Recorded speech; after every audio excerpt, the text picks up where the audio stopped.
Hi, welcome back to my decorating series. We're going to go inside, go back to the 15th floor, and do the art gallery east wing. So, last week I got off kind of easy with the north wing. It was a very traditional space. And so we are back to another challenging space. When I was doing the west wing, I was scrolling through a bunch of stuff, and there were things that made me think of some stuff I have seen in museums and art galleries, and could have fit in the contemporary modern space of the West Wing, but the limitations of needing to make sure that there is space for people to move around and observe the art meant that I had to kind of separate out the concept that became this room. Now, I struggled a lot with this room because the idea was to go with kind of furniture pieces and clothing accessories or fashion accessories, things like that, with a twist or a specific style, a specific period. So the first bit of this video is dedicated to me just scrolling through every single list. Like, I went through, I think the only thing I didn't go through was like maybe essentials, maybe beds. Beds just take up way too big of a footprint. But there were definitely pieces that I came across during the West Wing decorating that I was like, oh, that looks like it's something I could see in a, in a gallery as far as an example of a specific time period or a specific artist's take on a chair or on a table, or it could be representative of a moment in time where, they were really pushing the boundaries of this kind of furniture. And so I picked out some of the Alice in Wonderland stuff. I picked out some retro feeling stuff, some vintage looking stuff, and just things I really don't use in a lot of other places because they feel very different. The bathtub that is made out of stained glass was definitely one of those kind of catalyst pieces from the West Wing because it's a tub, but I don't know if I would trust actually taking a bath in that. Like, it looks like a concept piece. It doesn't look like something that would actually be functional, even though it is a functional piece of furniture. So I also was picking things that look like they could have been taken out of a moment in time. The Corona clock on the wall. I got out that table that's from Aladdin where it's the circular table with the rug attached. I thought about using some of the rugs from Aladdin, even though I don't end up doing that in the end, just because they are definitely of a very specific culture, a very specific time, a very specific tradition in art and craft. And I definitely was going the direction of representing things like that. Things that could be either clothing or furniture, but like kind of a snapshot of either a very specific style or artistic expression conveyed through very normal, functional types of pieces. So it made the room fill up very quickly with a wide variety of things. I looked at, things that could be just vintage, like the luggage sets that are here. I looked at just things that, seem like a non-traditional piece of furniture. And now I'm trying to make them make sense in groups. I decided pretty early that I wanted to do kind of 5 areas. I wanted something in the middle and then something in each of the corners. And some of the groups came together very easily. The Alice in Wonderland stuff very much went all together. And then, some of the more traditional things, like there was some Mulan stuff, there was some Sleeping Beauty stuff, and, things that felt either very classic or like kind of old world or at a very like kind of older point in time. And I liked the juxtaposition of having them in one corner versus like the surreal stuff in another corner. and things that kind of seemed brightly colored or just a different take on some stuff. And I also looked at kind of not just style or time period, but also colors. So the flower chair from, what is that? From Encanto with the stained glass tub. I end up grouping them here in a bit. But it was kind of tricky trying to just trust my gut on what would kind of go together. And then I don't have enough mannequins in this moment. I actually do end up going and crafting some later because I decide that I also want to try and put some kind of clothing with most, if not all, of the different, I don't know, categories, groupings, whatever you might want to call these things. But I wasn't sure where to put some of this stuff. Some of this stuff wouldn't fit on the display pillars.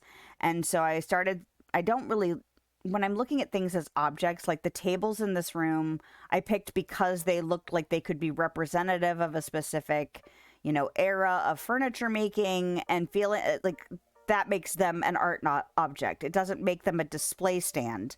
But I did have to kind of sacrifice that a little bit because like the Victrola doesn't fit, or is it the phonograph, whatever the object is called.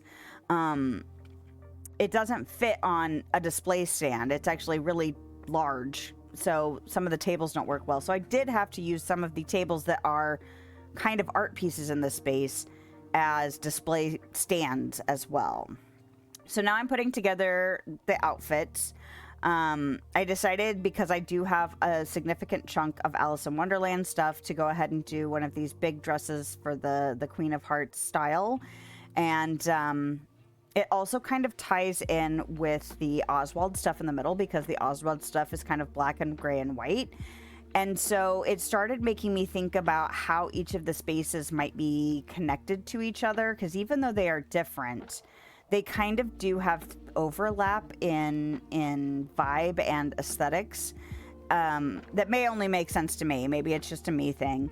But I was really struggling with how to connect all of the disparate stuff together. So now I'm looking at, this is the third outfit. The third outfit, I wanted to go with one of the Mulan traditional outfits because I knew I had the Mulan stuff on the wall. And I wanted to definitely pull in different types of aesthetics. I didn't want it to just be, you know, I didn't want just dresses. I didn't want just, you know, Anglo-Saxon kind of centric stuff. I wanted a variety of things. So the other corner, the corner that's down there with the Fantasia Mickey Mouse outfit, that corner was probably the hardest corner for me because it really didn't have a specific time period. It didn't have a specific aesthetic. It didn't have a specific reference point for me. It was kind of, I don't know. It was odd to me. So I had to really get abstract with how I was thinking about this corner. And I ended up kind of going with more of like movie inspiration, because I have Winnie the Pooh. I have that leaf chair, which looks very art object-y to me. It looks like something an artist would craft out of like ceramic or something to make it, I don't know, just a leaf chair. And I don't put it in a lot of other places. I might put it outside in the future, but for now I have not used it in the house, which was something I was looking for, things that I didn't use in other parts of the house. So because of the Winnie the Pooh, because of the Fantasia, I did decide to go ahead and use the Lumiere costume. And that started to help me think about the connection between that corner and the Oswald corner, and even the Alice in Wonderland kind of surreal corner. So I waited till the very end to do the walls, floors, and ceiling because I really had no idea how to, like, what backdrop to give the stuff in this room. I end up going with grays and whites because there's so much bright color in here and it's so different across the entirety of the room that I thought that, you know, something neutral would really help make things just kind of pop. And I like it in the end. I like the hexagon floor, the gray walls, but as I kind of start wrapping it up now that I've decided what is staying in the room for the most part, kind of how things are grouped together. I go ahead and pick non-traditional lighting because, again, lighting kind of falls in that functional thing but could be turned into art. And so each corner kind of got its own little light.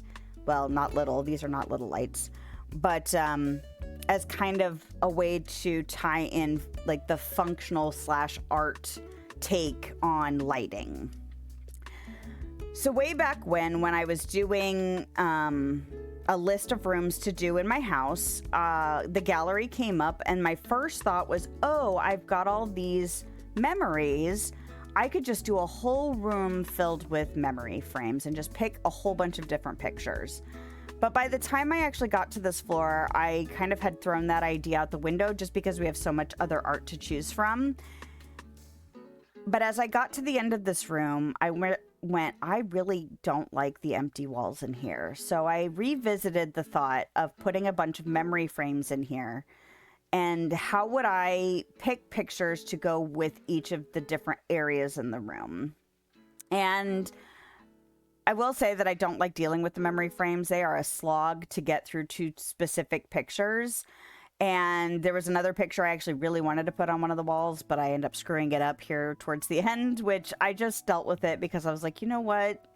It's a pain in the butt finding the pictures you really want, you know, especially when you've done like, I don't know, what is it, 7 or 8 of them in a row. So I was just like, it's fine. If I want to change it later, I can change it later. And maybe they'll change the functionality later. But I definitely was using the menus to find the pictures I wanted, so I wasn't just kind of clicking randomly. And yeah, I do pick several. And I really am glad that I went that direction because it really does make those wall spaces not feel so empty. Oh yeah, look at this slog. Trying to get to all those pictures. The picture I really wanted to put here was the Mulan picture that I have opened up, but I end up overshooting it. And because it's so far through the list, I just go ahead and go with the one they ended up picking, and you'll see here in a second. But I flip-flop a couple of them just because I do miss the one that I was gonna put here. Oh, yep. So Winnie the Pooh, I decided to move it over. And yeah, just a little final wiggles around, seeing if I have space for anything else. But just, you know, oh, and a ceiling. Coming to terms with the end of this kind of challenging space.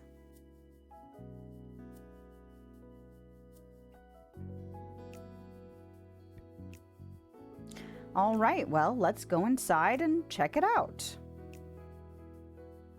It feels really good to be wrapping up the 15th floor. It was a really challenging floor. I'm really glad I pushed myself to do it because it allowed me to use a lot of stuff that I haven't used previously for whatever reason. And even though it was hard, I'm glad I did it because it really gives me kind of a way, an excuse to showcase some stuff.